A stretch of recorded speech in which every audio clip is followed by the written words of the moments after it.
So on the happy day after Patriots Day, let us thank God for the gift of learning Torah together, and then we will get right into it. Baruch atah Adonai, Eloheinu melech haolam, asher bachar banu mikol ha'amim, v'natan lanu et torato.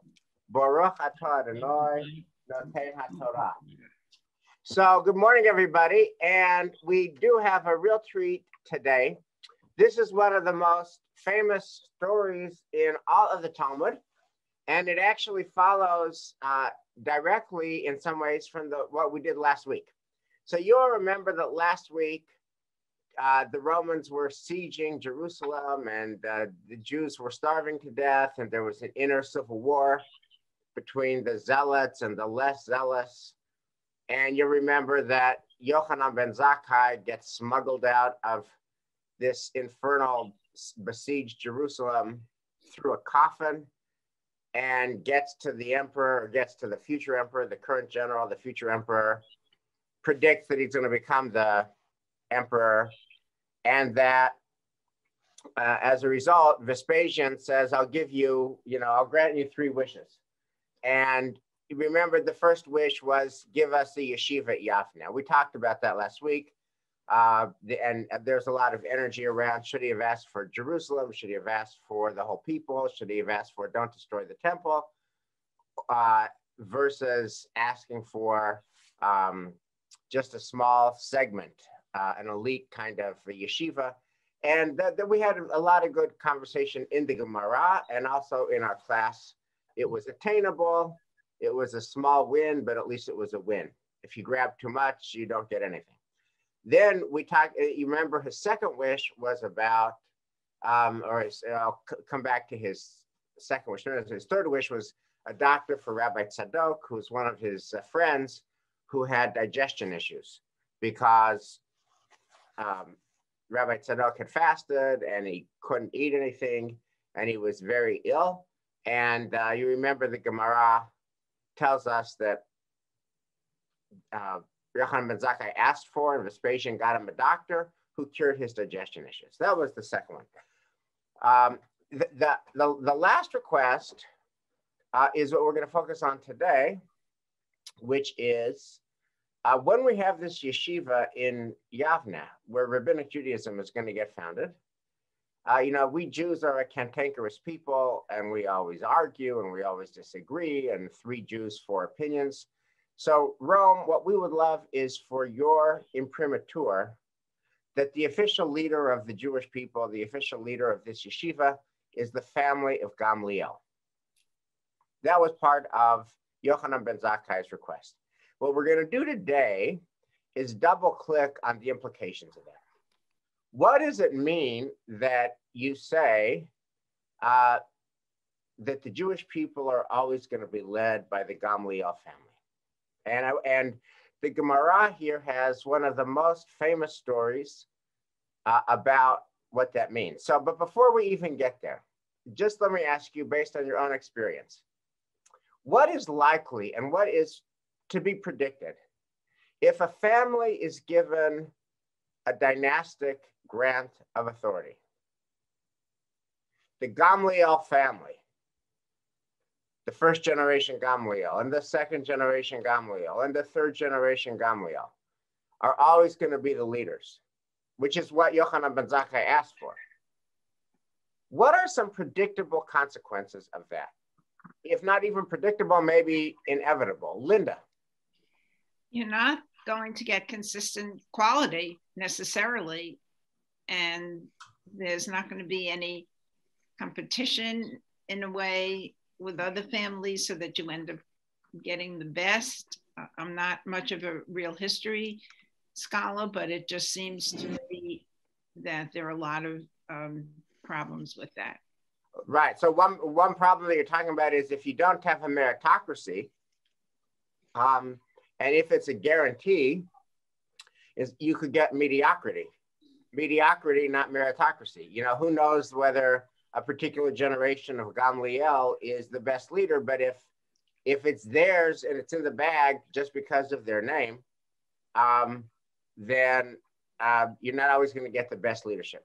You don't have an opportunity for, think about, Hamilton is now 100 years old, but remember when Hamilton came out, at the beginning of the rap song, the bastard son of a whore, this, that, and the other. And Hamilton had no yichus, right? But he worked and he was nonstop. You remember that whole trope in Hamilton, where he had zero yichus, but he worked, he was nonstop, he was brilliant, et cetera, et cetera. There's no capacity for that.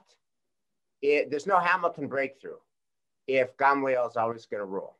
Okay. What else? What are some other predictable consequences? Paul. Yeah, a tendency to a dictatorship. Dictatorship, right? My way or the highway. My way or the highway, right?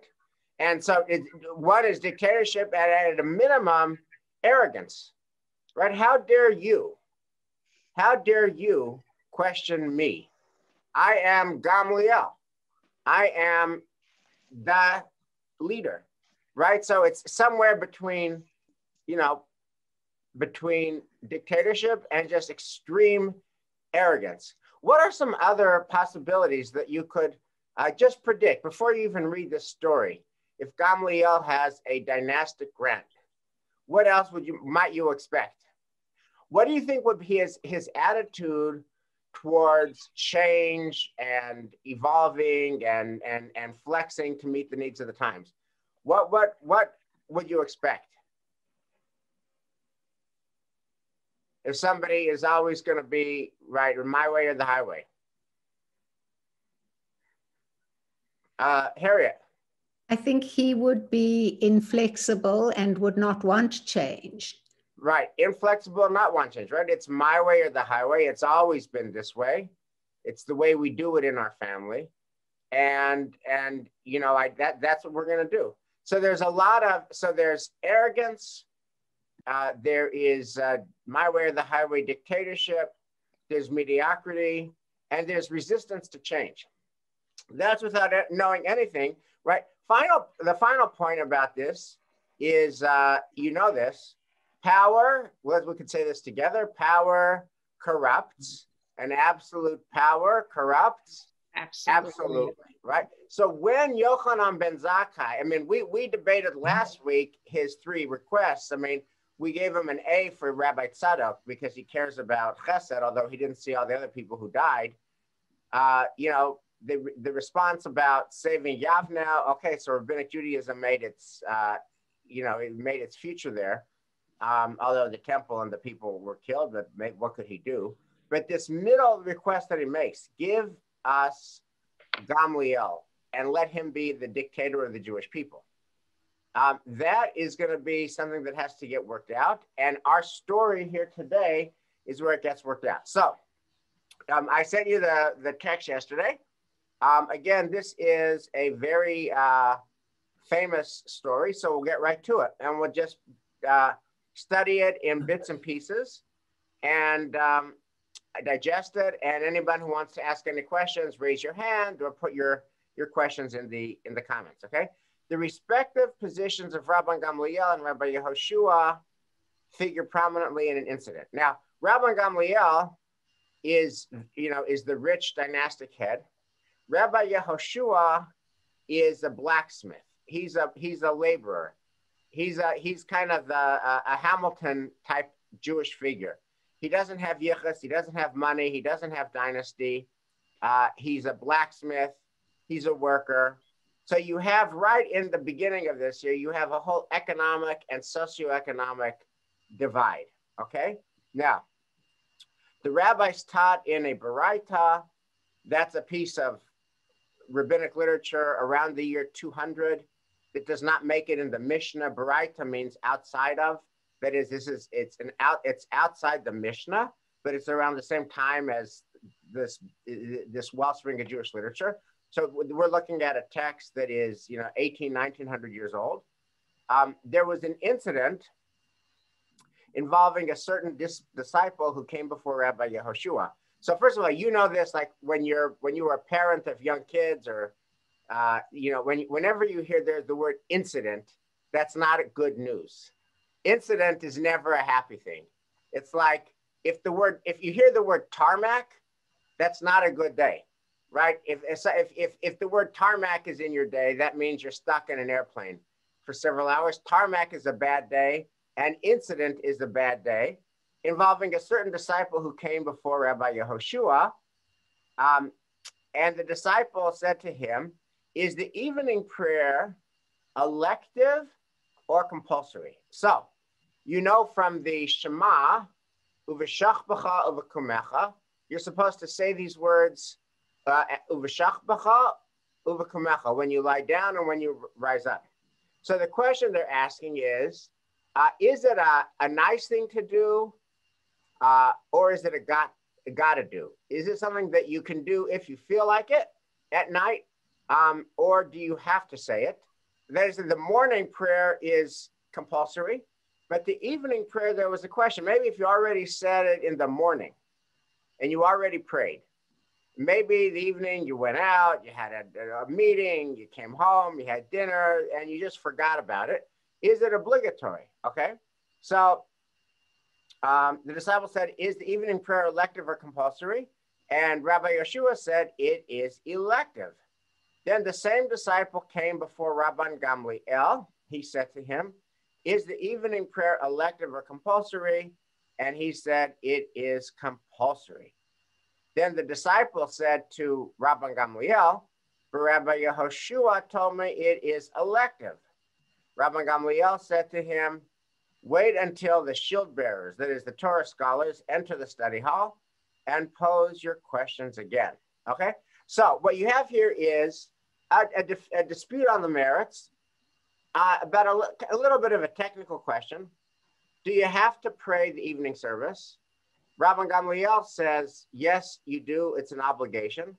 Rabbi Yehoshua, the much poorer and the much less politically powerful person, says it's voluntary. Okay? So they have a dispute on the merits of a technical legal issue. And then the student seems like he's trying to stir up trouble. Seems like he's an instigator. And he says to Rabbi Gamliel, hey, Rabbi Yehoshua disagrees with you. Which, by the way, is that a good thing or a bad thing in Judaism? Would you say it's a good thing or a bad thing? Good. Stir up trouble. Good. Okay. Right, that's what we do. We disagree. That's who we are. We're Jews. We disagree, right? So you would think the fact that that Rabbi Yehoshua disagrees with Rabbi Gamliel would be a very good thing. That's kind of what we do. But remember Paul's point about Rabbi Gamliel being, a dynastic head, that maybe this has gone to his head. Being a dynastic head has gone to his head and has warped his ability to listen to dissenting opinions. Okay, so now Rabbi Gamliel is going to create a moment. So when the Torah scholars entered, the questioner arose and asked, is the evening prayer elective or compulsory? Rabbi Gamliel replied, it is compulsory. Rabbi Gamliel then said to the sages, is there anyone who disputes this ruling? Rabbi Yeshua said to him, no. So Rabbi Yehoshua, we'll get to that in a minute, but Rabbi Yehoshua is going to swallow his own position. And he says, no, it's okay, it's obligatory, okay? Then Rabbi Gamliel said to Rabbi Yehoshua, but in your name it was reported to me that the evening prayer is elective. Said Rabbi Gamliel to Rabbi Yeshua, Yehoshua, stand up on your feet and let them testify against you. Rabbi Yehoshua stood up on his feet and said, were I alive and he, the questioner, dead, I would be able to deny my ruling, for the living are able to contradict the dead. However, now that I am alive and he is alive, how can the living contradict the living? I am forced to confess that I issued the ruling.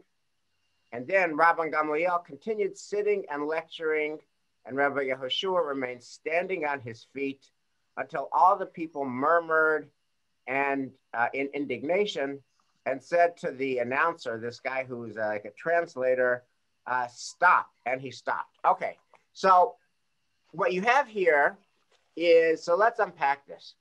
Rabban Gamliel is so full of his own power that when he hears that somebody disagrees with him, he stages this moment and he asks for, does anyone disagree?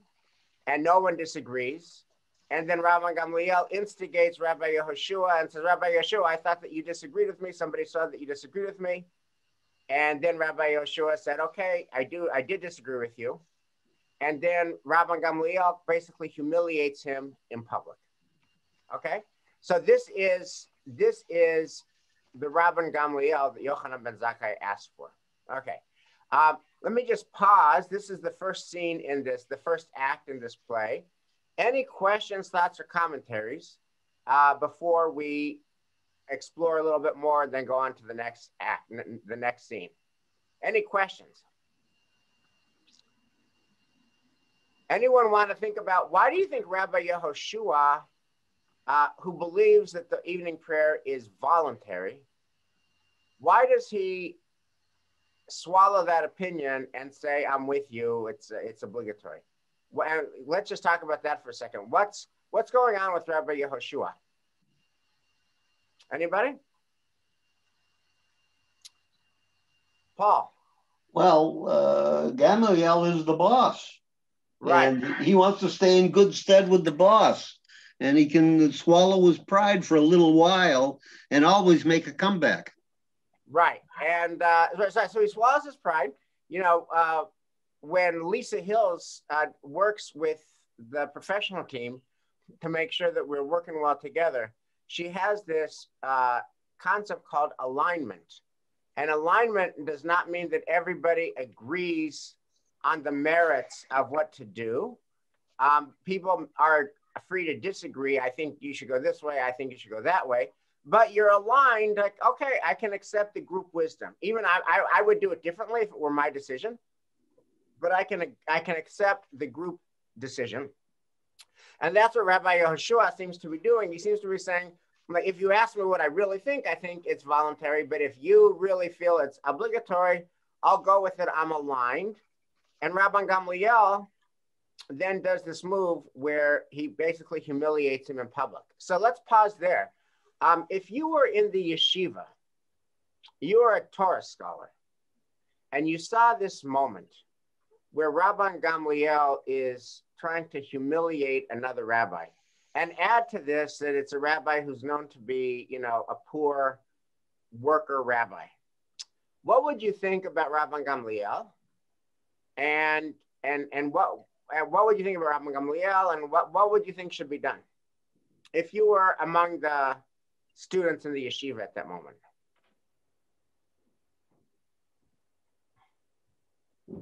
Well, let's see what happens. And by the way, if you want to talk and I'm missing you, feel free to put it in the chat room, okay? The saga continues. They, that is the yeshiva students, said, how long will Rabban Gamliel go on distressing Rabbi Yehoshua? On Rosh Hashanah last year, he distressed him in the matter of the firstborn and the incident with Rabbi Tzadok. He distressed him. Here too, he distresses him. Come, let us depose him. Okay? So basically, Rabban Gamliel, as Paul had predicted, was a little bit of a despot, my way or the highway. And he continues, he's got a pattern.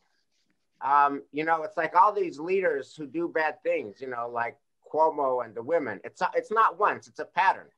It's a pattern. How many women came out to talk about Cuomo, right? So this is a pattern. How many times did Rabban Gamliel humiliate Rabbi Yehoshua? This is a pattern. And the yeshiva says, we're done with this. Come, let us depose him. That we need to get, let's get somebody who's a mensch here. Okay.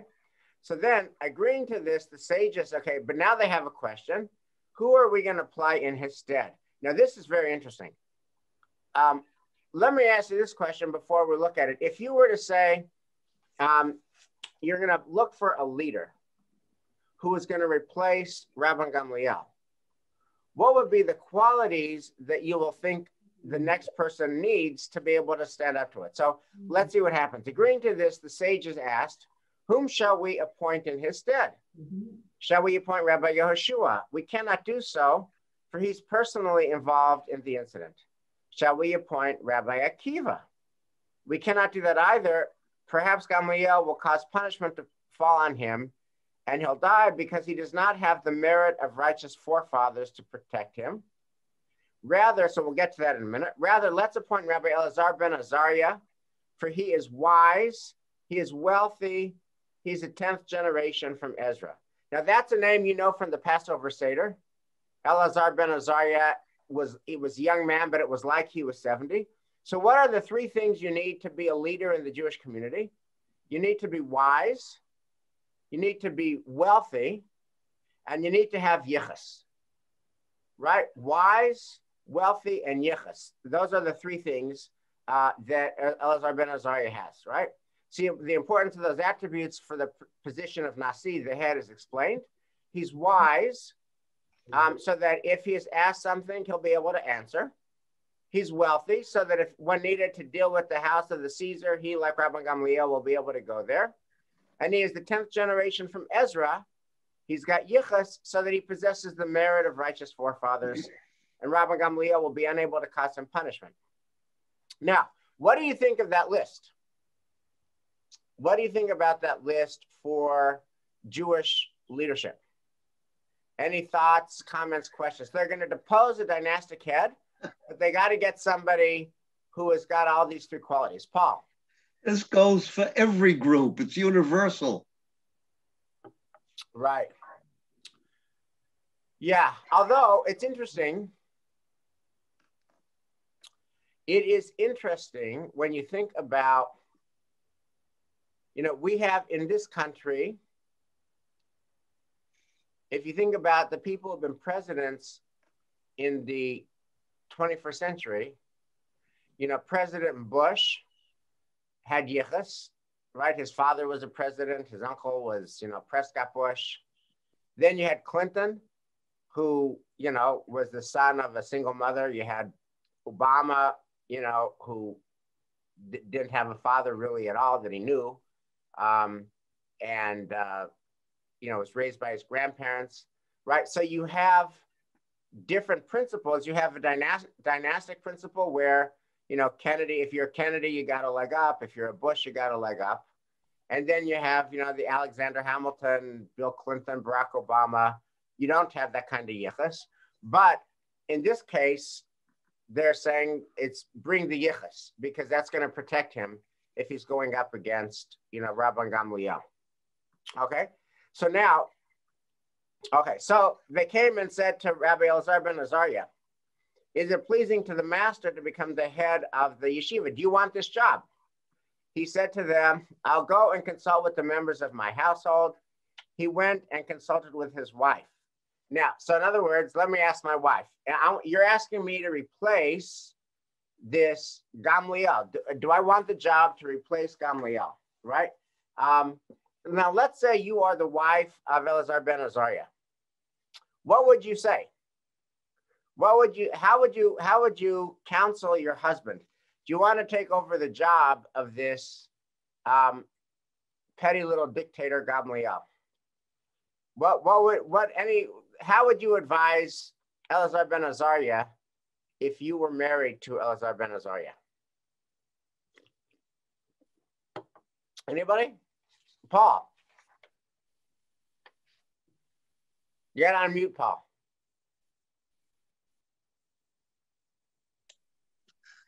She would probably say to him, why do you want this grief? Right. Grief. A lot of grief. Who needs this? Linda, what would you say? I was going to say it's a little hard to say without knowing more about the personalities of the people involved. Which I don't know if it's known as a matter of Jewish history. I don't know what that is, because I think the personality of the person has a lot to do with it. Some people just don't want to ever get into a conflict situation, and some people thrive on it. Right. So in other words, if your husband was conflict averse and liked peace and quiet and harmony, you'd advise him one way. But if your husband, thrived on being a pencil and a pencil sharpener, you would advise him another way. So let's see what happens. We're on the next page. So she says, perhaps they will eventually remove you as well from the post, right? In other words, if they're doing this to Gamliel, you're going to be riding on the back of a tiger. He said to her, let a person use a precious glass cup one day, and the next day let it break. In other words, okay, so I'll be the leader. Maybe I won't be the leader forever, but however long I'm the leader, I'm the leader. She said to him, but you have no white hairs in your beard, and it is befitting for a lecturer to be older. That day, Elazar ben Azariah was 18 years old. A miracle occurred for him, and 18 rows of hair in his white beard turned white. In other words, it does help when you have white hair, if you're going to be ascending a position like this, so that people don't say you're too young. What do you know from life? What do you know you don't have the experience, you don't have the seasoning, you haven't been through the school of hard knocks, you're just a kid, right? And then the Gemara continues, it was in reference to this that Rabbi Elazar ben Azariah said, I am like a 70-year-old man, and he did not say, I am a 70-year-old man. So he took this position, and that aged him. Okay, now the Gemara is going to imagine what happens when a dynastic head is deposed. Gamliel is old, he's resistant to change, he's highly despotic, he's my way or the highway. He tends to be resistant to change, and he personally humiliates anybody who disagrees with him. And now the yeshiva is going to be led by a person who is, a totally different generation, 18 years old, full of energy and vim and vigor, a much more democratic person, okay? And you've heard the expression like fresh air, fresh air, okay? So now we're going to get fresh air in the Gemara, okay? The Gemara relates that the vast changes that the appointment of Rabbi Elazar ben Azariah brought about. It was taught in a baraita. That day they removed the doorkeeper of the study hall, and permission was granted to all the students to enter. For when Rabban Gamliel, when he was the Nasi, he would proclaim and say, any student whose inside is not as his outside may not enter the study hall. So in other words, Rabban Gamliel very much limited, because he was an aristocrat. He had all these tests and standards, and he was truly the elite head of an elite institution, and he kept people out. But that day they got in a new leader, and that day many benches were added to the study hall to accommodate the great influx of students. Rabbi Yochanan said, Abba Yosef ben Dostai, and the rabbis disagree about the matter. One said 400 benches were added. One says 700 benches were added, right? So in other words, it went from this small, decaying institution where there wasn't enough energy because the leadership was guaranteed. So we didn't have to change, didn't have to be agile, didn't have to evolve, and nobody challenged him. So it was kind of a sleepy place. And now they deposed the leader, and all of a sudden you have all this energy. And now Rabban Gamliel, seeing this development, Rabban Gamliel was dispirited. He said, perhaps, God forbid, I have withheld Torah from Israel. Okay. Then he's even dreaming. They show him in his dream white pitchers filled with ash.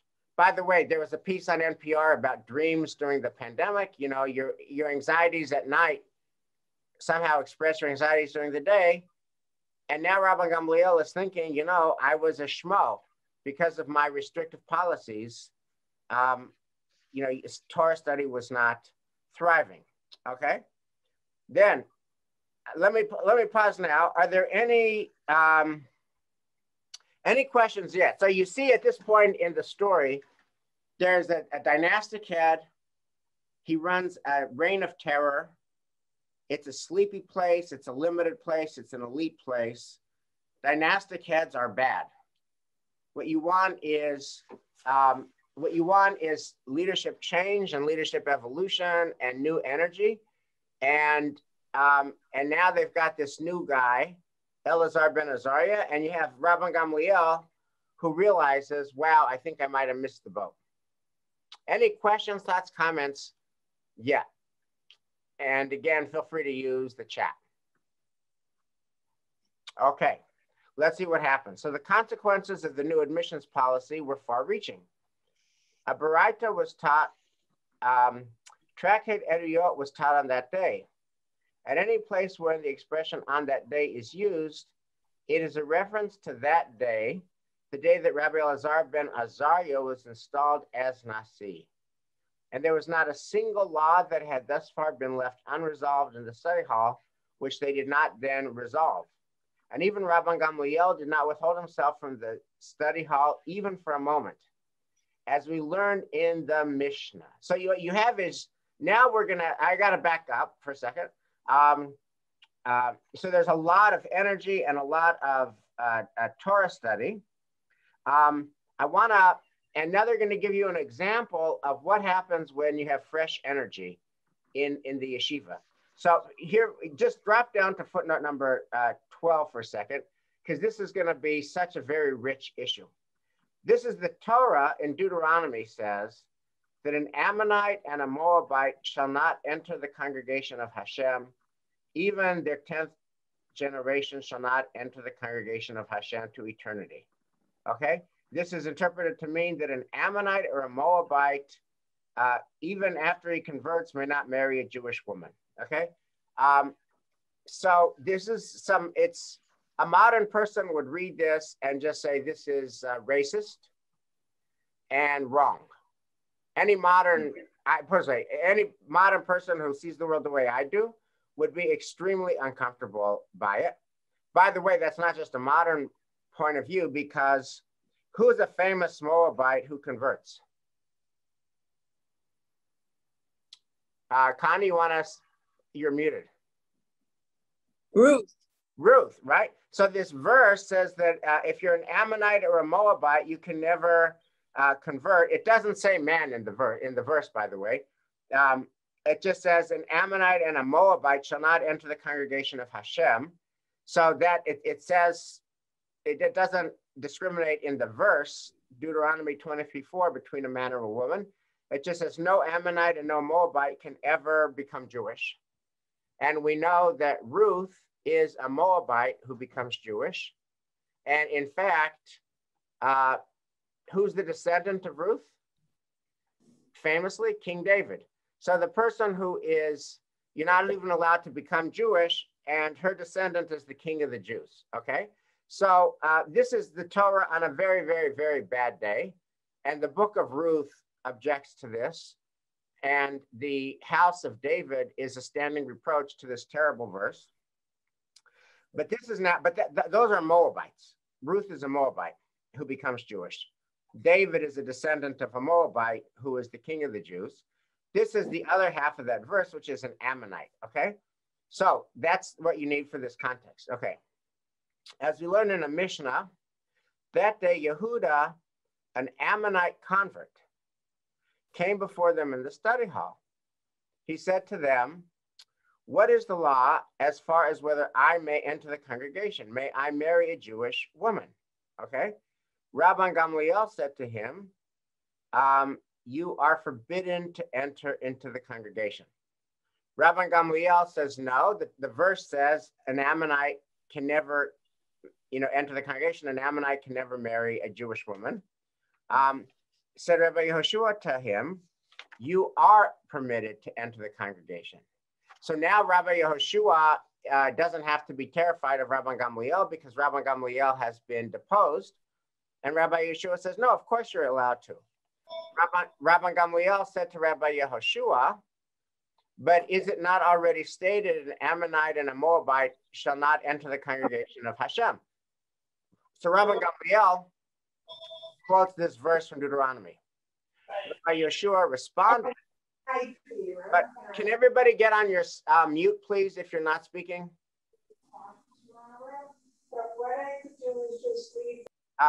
Okay. So Rabban Gamliel says, hey, the verse says what it says. Rabbi Yehoshua responded, but do the descendants of Ammon and Moab still reside in their places. Sancheriv, the king of Assur, came long ago, confused all the nations. As it is stated, for he, Sancheriv, said, I have removed the boundaries of people and have plundered their treasures. I brought down dwellers and strongholds. Accordingly, since the nations of the world became integrated, even if someone comes from the land of Ammon, we must assume that he is not an actual descendant of the nation, for we apply the rule that whatever separates is assumed to have separated from the majority.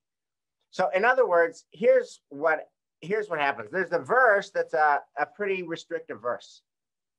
And the question is, to what extent do you say my prism is I want to apply the original language, literally? That's Rabban Gamliel. And then to what extent do you say, wait a minute, I want justice and equity. I don't care what it said, when it was written. What's the result if that original language is applied today? What's the result? And Rabban Gamliel says, I'm an originalist. I want to apply what was said as it was written. I don't care what the result is today. Rabbi Yehoshua says, that's terrible. You're going to discriminate against this fine man named Yehuda, and he wants to be Jewish, and he wants to marry a Jewish woman. And so Rabbi Yehoshua finds a way to say, hey, when the Torah says Ammonites, we don't even know if the people who are currently descended from Ammonites are actually Ammonites, because there was all this war and there was all this upheaval in that region. So maybe the original biblical Ammonites don't even exist anymore because history, shuffled things so that it's unrecognizable. Okay, so when that was so what you see happens though is Rabban Gamliel, when he's deprived of his perch and of his power, Rabbi Yehoshua is able to argue with him and able to make the case on the merits. So there's two disputes between Rabban Gamliel and Rabbi Yehoshua. One is a dry and technical issue, is Mariv required? And on that, when Rabban Gamliel is the ruler, Rabbi Yehoshua just swallows his answer. But now that Rabban Gamliel is deprived of his perch, and they have to actually argue on the merits, Rabbi Yehoshua makes the case that, first of all, this is unfair to this particular guy, Yehuda the Ammonite. And number two, we don't even know if an Ammonite today is an Ammonite. And so the collectivity allows him to come on in. So if you read, the Mishnah concludes, immediately they permitted him to enter the congregation in accordance with the ruling of Rabbi Yehoshua. So one of the things that's happening is that when you take out dynasty and dynastic power, you get better thinking and better results. And you get a freer debate. There's a freer debate in a democracy than when you don't have a democracy. And Yehoshua is able to hold his decision, and this Ammonite guy comes in, even though Rabban Gamliel says no. Let me pause now. Any questions, thoughts, or comments at this point in the story? David Kopelman.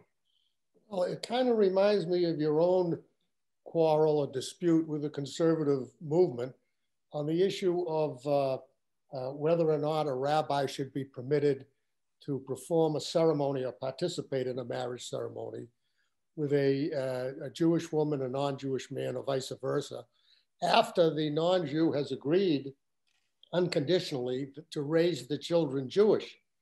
And so it seems to me that's a major concession that would warrant, in fact, encourage a rabbi to participate. Right. So it's kind of the same thing. Rabbi Gamliel is kind of an elitist. He says, no, this is the way we've always done things. You can't. He's immovable. He can't agree to any change. He's inflexible.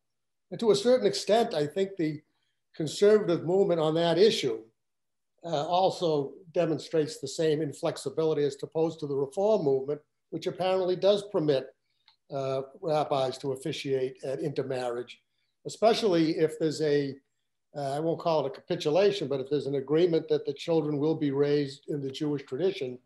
It seems to me that concession would warrant rabbinical participation, which I think is, from what I understand from what you've said in the past is your position, but it's like, hitting a wall with the conservative movement who says, no, this is the way it has been, it shall always be. Yeah, David, thank you. I felt that the resonance of the intermarriage debate very loudly on this issue, whether, Judah the Ammonite could marry a Jewish woman. And I think the parallels are very much there. Before the pandemic, in December of 19, the USCJ, the lay arm of the conservative movement had its convention in Boston. And I was on a panel with Elliot Cosgrove, who is the rabbi of Park Avenue in New York, on this issue of intermarriage. And there were a lot of rabbis and a lot of lay people who were at this meeting.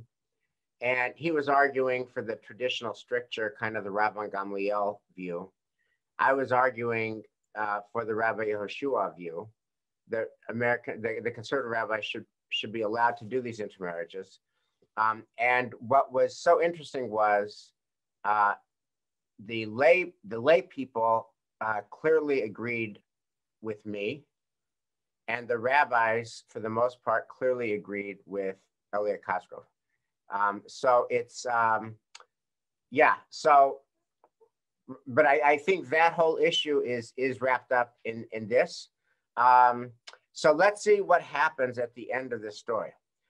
Any other questions, by the way, on the deposition of Rabban Gamliel and the new energy and the new approach, the emboldening of Rabbi Yehoshua?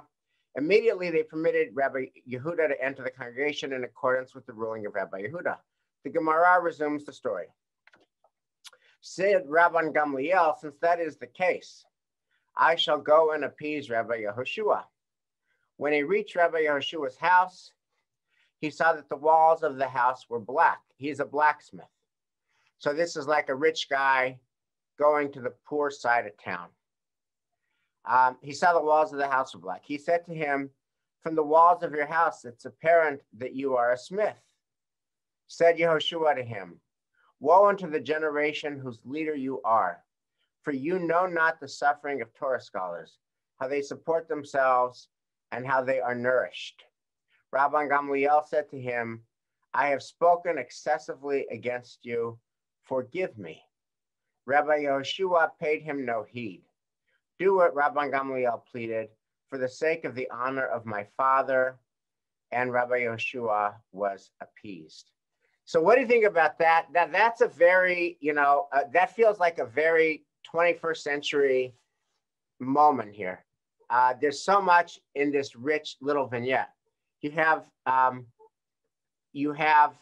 the son of the original Gamliel, who's born, as they say, born on third base, and they thought he hit a home run, right? This guy who's born into wealth, who's been very arrogant.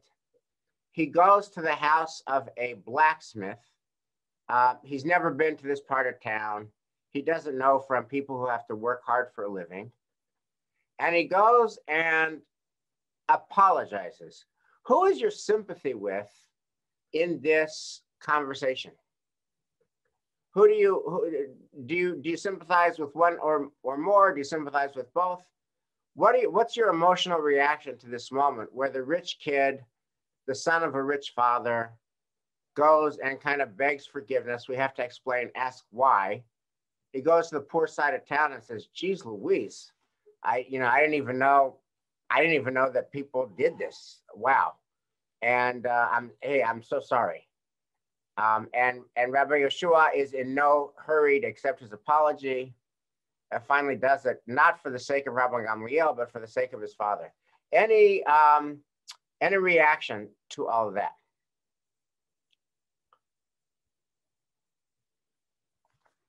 Okay, so they continued. They said, okay, so now the yeshiva hears that Rabbi Yehoshua received an apology from Rabban Gamliel and reluctantly accepted it. So those present ponder the next step. They said, who will go and inform the rabbis of this development? A certain laundryman said to them, I will go. Rabbi Yeshua sent the following message with him in the study hall. Let him who is accustomed to wear the robe continue to wear the robe. Shall he who is not accustomed to wear the robe say to him who is accustomed to wear the robe, remove your robe and I will don it. So this is a little bit opaque, but it seems to be that the power of dynasty is that Rabbi Yehoshua is okay with Rabban Gamliel taking back his position, okay? Rabbi Akiva said to the rabbis, lock the doors of the study hall, so the servants of Rabban Gamliel do not come and harass the rabbis. Now, you remember that Rabbi Akiva is, has very definite politics, right? He's the one who sides with Bar Kokhba, and he ends up getting, he's kind of a radical political personality. So Rabbi Akiva is an antagonist of Rabban Gamliel. So you see the whole yeshiva world here breaking up into segments. Said Rabbi Yehoshua, better that I go to them myself. He came and knocked on the door. He said to them, let the sprinkler son of a sprinkler sprinkle. Shall he who is neither a sprinkler nor the son of a sprinkler say to the sprinkler son of a sprinkler, your water is cave water and your ashes are cinders? Rabbi Akiva said to him, Rabbi Yehoshua, you are appeased? Did we do this for any reason other than your honor? Tomorrow you and I will arise to Rabban Gamliel's door. So Rabbi Yehoshua changes, Rabbi Yehoshua says, I'm appeased, I'm okay with having Rabban Gamliel be the head. And then Rabbi Akiva says, well, if you, Rabbi Yehoshua, if you're okay with Rabban Gamliel becoming the head again, okay, so we'll support you. The sages pondered their options. They said, now how shall we do this? Shall we remove Elazar ben Azariah completely from office? We cannot do that, for we have a tradition that in matters of sanctity we elevate but do not lower. Therefore, once Elazar ben Azariah has been elevated to the position of Nasi, he cannot be demoted.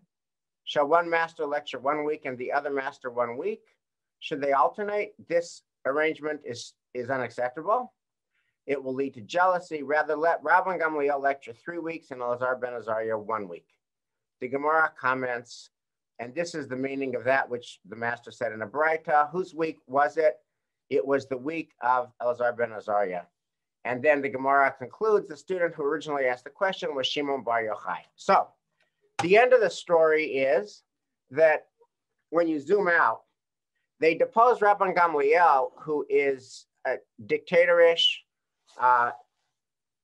humiliating people who don't agree with him, retrograde, low energy, elitist. They put in Elazar ben Azariah, and you get fresh energy, and the yeshiva is full of new people and new ideas. And then it's such a sad end, or at least a curious end, they bring back the deposed Rabban Gamliel. And they have Elazar ben Azariah as well, so they give him 1 week a month, and they give Rabban Gamliel 3 weeks a month, but basically they reinstate Rabban Gamliel. So and that's the story ends. So my question to you is, why do they bring back the deposed Rabban Gamliel, who has all the problems of that we've talked about at the beginning, resistant to change, despotic? Why do they bring him back and in effect demote Elazar ben Azariah, whose wife called it, by the way? She said, if you take this job, it's going to be short-lived. What do you take is the moral of the story, and why do you think it happens this way? Any thoughts? And what does this whole story teach us about Jewish community, and what does this story teach us about the human community? Anybody? David Kopman. No, it's Susan. my hand. Oh. That's okay. I'm standing next to him. And okay, Susan. Okay. I just question, is there any reason to believe that Rabbi Gamliel has changed in any way? Just to be able to apologize is enough to think that he's opened up? Right, so I would say no. I mean, I would be very suspicious of it. That seems like a very self-interested, agenda-laden apology. I'm apologizing so I can get my position back. And the question is, if you know that, Susan, and if David knows that, and if I know that, and if the reader knows that, why don't the characters in the story know that this guy is a despot and a jerk, and he was born on third base, and they thought he had a homer, and he was stifling Torah growth. So we know that. So it's, in a way, it's a very disturbing story, because you have the leadership of the yeshiva, including Rabbi Yehoshua, agreeing to. There's something about.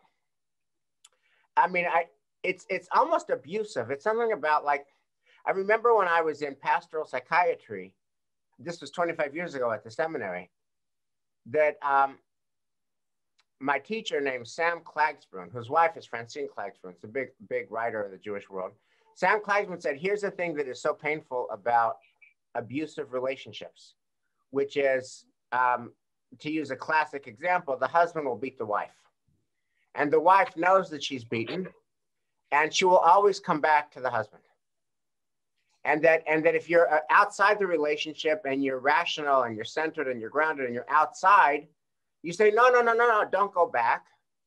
But the abused wife, what makes it an abusive, traumatic relationship is that she goes back and she'll start saying, oh, it wasn't his fault, it was my fault. I did this, I did that. So I think in some ways, this is an abusive relationship. And I think Rabbi Yehoshua, to me, reading this now all these years later, to me, he's like an abused spouse. He takes back the abuser. And the entire yeshiva is like an abused spouse. They take back the abuser. That's what it feels like to me. Connie.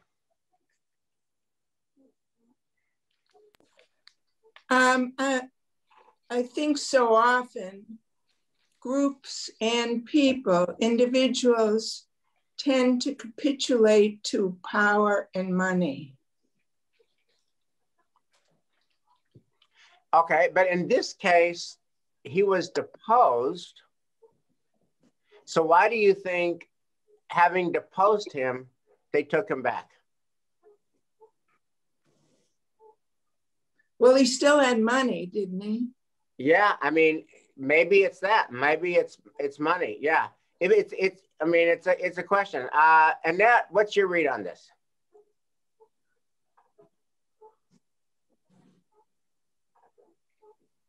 Pardon? You talk. I'm waiting for Annette Miller, but she's got to unmute. Oh, okay. Or Sean, if you can help Annette unmute.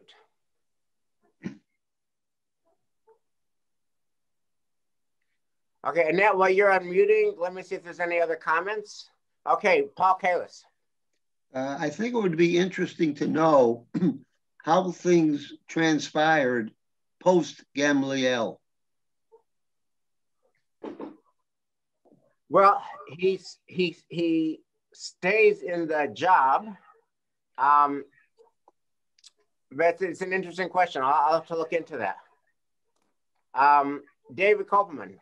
Well, I don't think it's money, because Elazar ben Azariah had money, plenty of money. So I don't think it was money that kept him in his position. Who knows? But it's interesting. I read something about the king of Jordan and his half brother, who started criticizing the corruption and so on. And then the next thing you knew, everyone sided with the king, and the Queen Noah's son, his half brother, had to apologize and say, no, I'm supporting the king and so on.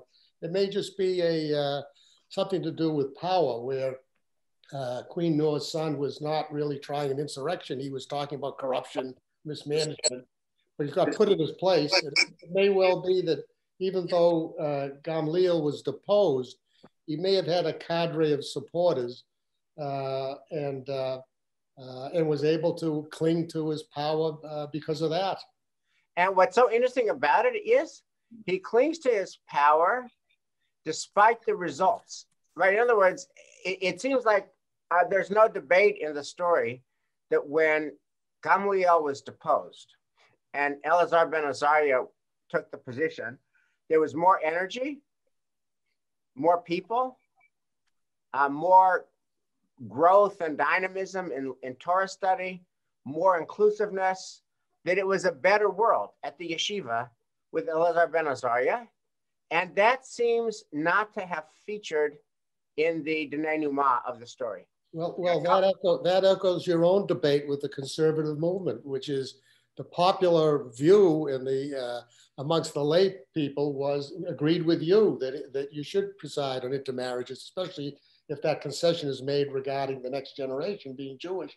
And Right. yet the conservative movement had the power, and even though they were outnumbered by the popular view, they clung to their elitist position. Kind of echoes your battle. Yeah. Annette. Yeah, I just wanted to say, well, what is the reasoning for this? Are we not to learn some other lesson? Or, I mean, unless we're just supposed to just read this and say, aha, one mistake after another is being shown in the Talmud. I mean, each story is showing us, they make another mistake. They went with the conservative, they didn't do this. So I'm just trying to understand, was there something that, number one, in an apology, was there something that the people felt, or that the rabbinical people felt that it was going too far askew? I mean, what is that balance? You know, the conservative movement came in to balance, I mean, balances the reform and the orthodox to kind of ride that saddle there on both sides. And, you know, are we supposed to learn from that there's a time that maybe it went too far over, that we better go back a little bit? And if there is an apology and then that battle continues on, is there something to how much we lose and how much we gain? I mean, is it, you know, has it really proven that, yeah, it's really great, we adopt more people, we if the children are brought up Jewish, then that's good? I mean, has it really been proven through the ages that Judaism has survived in a stronger way? Or is this constant kind of balance back and forth that will help Judaism survive? I mean, I don't know. I'm asking the question. I'm also thinking about the notion of revolution as opposed to evolution, as to throwing out the old until all the doors are open and now all of a sudden we got to pull back. Are we supposed to be learning that? I don't know. I mean, I am a little bit concerned that we keep on coming down on, at this time in our lives, we are definitely coming down on rules continuing and saying, no, that was wrong and wrong decisions were made. I'm just thinking about evolution and revolution here. And maybe the pendulum, maybe we're supposed to learn that from this. An apology happened. He's coming back. Will he come back any better? Is he going to come back to just being the same? Why is it there?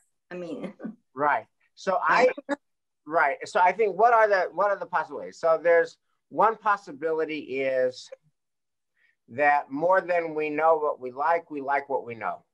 And that the Jewish people were habituated to Gamliel. And so they go back to their default. And it's about resistance to change, and it's about the inertia of pattern and the inertia and the weight of habits.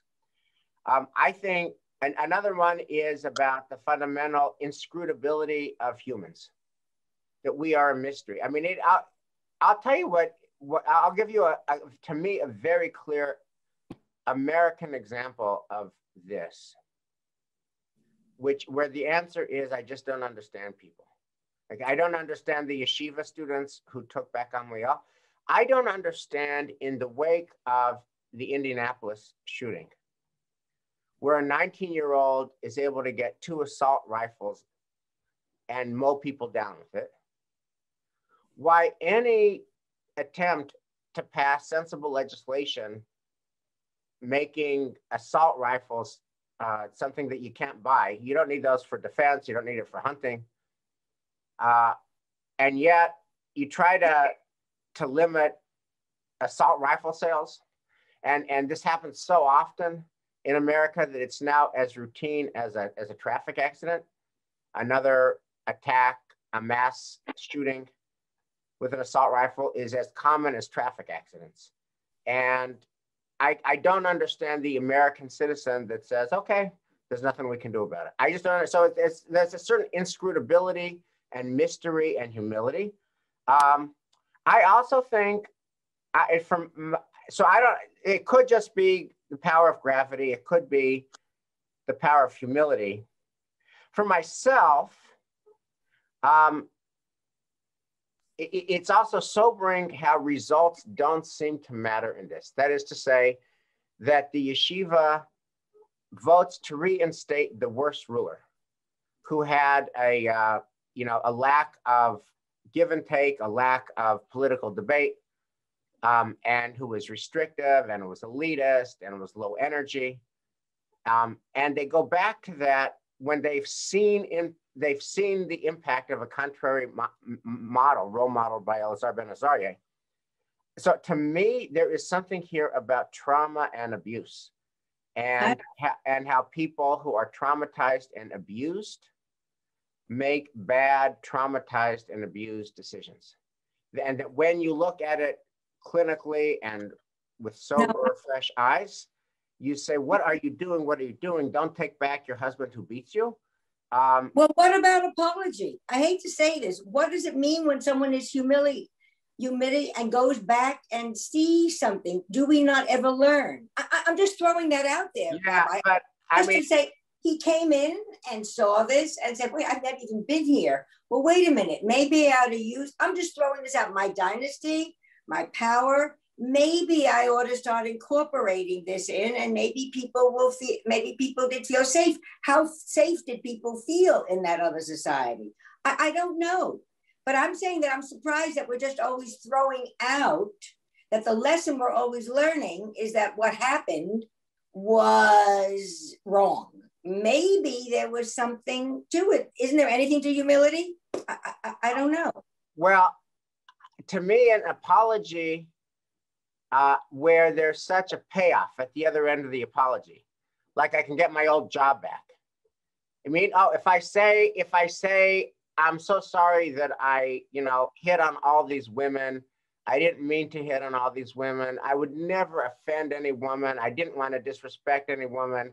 I'm so sorry. Now can I just get my job back? And will you please get the hounds off my tail? That apology doesn't work for me.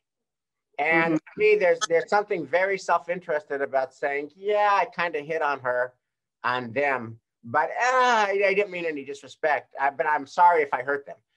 To me, that's what this apology is. I got caught being a jerk, and now I'm gonna apologize in a self-interested way. The more interesting issue to me, Annette, is why Rabbi Yehoshua accepts the apology, because we know from the story that there's been 3 or 4 times that he was humiliated by Rabban Gamliel. 3 or 4 times. I mean, and that's why the yeshiva deposed Rabban Gamliel. This is the 3rd or 4th time. And so he comes and apologizes. To me, it's too little too late. To me, it's too little too late. But that's why it's great Talmud, because the questions are always more compelling than the answers. So I want to ask you to think about that. The end is Rabban Gamliel gets his job back, and the end is Elazar ben Azariah, who rehabilitated the yeshiva, is kind of demoted. And is that a good thing or not? I'm going to leave that one to you. Thank you for a great conversation, and I will see you guys next Tuesday. Thank you. Bye.